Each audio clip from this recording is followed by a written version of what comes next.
মথানগৰী হাজোৰ গৰুৰাচল পাহাৰত অৱস্থিত এক প্ৰাচীন গণেশ শিলালিপিত গণেশ বাবাৰ পূজা উপলক্ষে পূজা অৰ্চনা। আজি গণেশ পূজা উপলক্ষে গণেশৰ অতি প্ৰাচীন শিলৰ মূৰ্তিটো পুনৰ উদ্ধাৰৰ বাবে বিধায়িকা সুমন হৰিপ্ৰিয়াক আহ্বান স্থানীয় লোকৰ।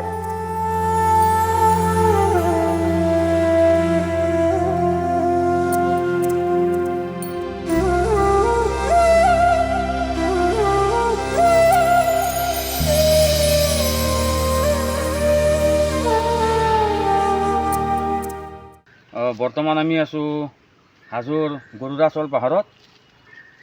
এই গৰুৰাচল পাহাৰৰ এটা আমাৰ হিন্দু ধৰ্মাৱলী লোকসকলৰ মাজত এক বিশেষ ধৰ্মীয় বিশ্বাস আছে।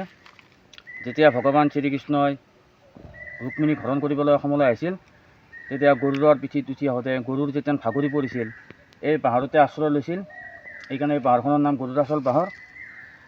আৰু আপোনাৰ মাৰ্কণ্ডেয় পুৰাণত এই গৰুৰাচল পাহাৰক মহাপৰ্বত বুলি উল্লেখ কৰিছে। আৰু এই যি বনাঞ্চল আছে, এই বনাঞ্চলক গুৰু বিশাল বনাঞ্চল বুলি উল্লেখ কৰিছে। তাত মাৰ্কণ্ডেয় পুৰাণ হওক, কালিকা পুৰাণ হওক, আপোনাৰ যোগিনীতন্ত্ৰ হওক, সকলোতে এটা কথা উল্লেখ আছে যে ইয়াত এটা সূৰ্য মন্দিৰ আছিল, যাক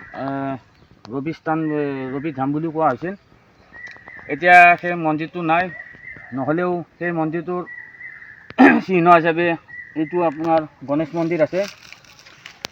কাৰণ আপোনালোকে মন কৰিব, হাজোত হওক বা অন্য ঠাইত হওক, যিমান ডাঙৰ ডাঙৰ মন্দিৰ আছে, তাৰ নামনিত যিমান পাহাৰ আছে হাজোত, তাত এটা এটা মন্দিৰ আছে। আৰু সেই নামনিত দ্বাৰিকাপাল গণেশৰ মন্দিৰ আছে। যিহেতু এই গণেশটো আছে, এইটো দক্ষিণমুখী গণেশ।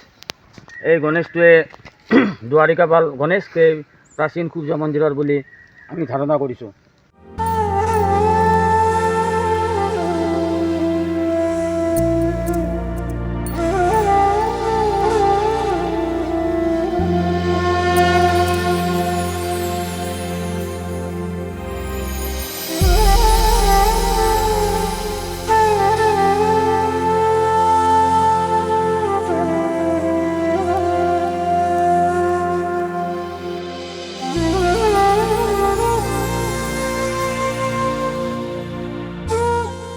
হাজোৰ পৰা অনামিকা কলিতাৰ ৰিপৰ্ট, ডেমক্ৰেটিক আছাম।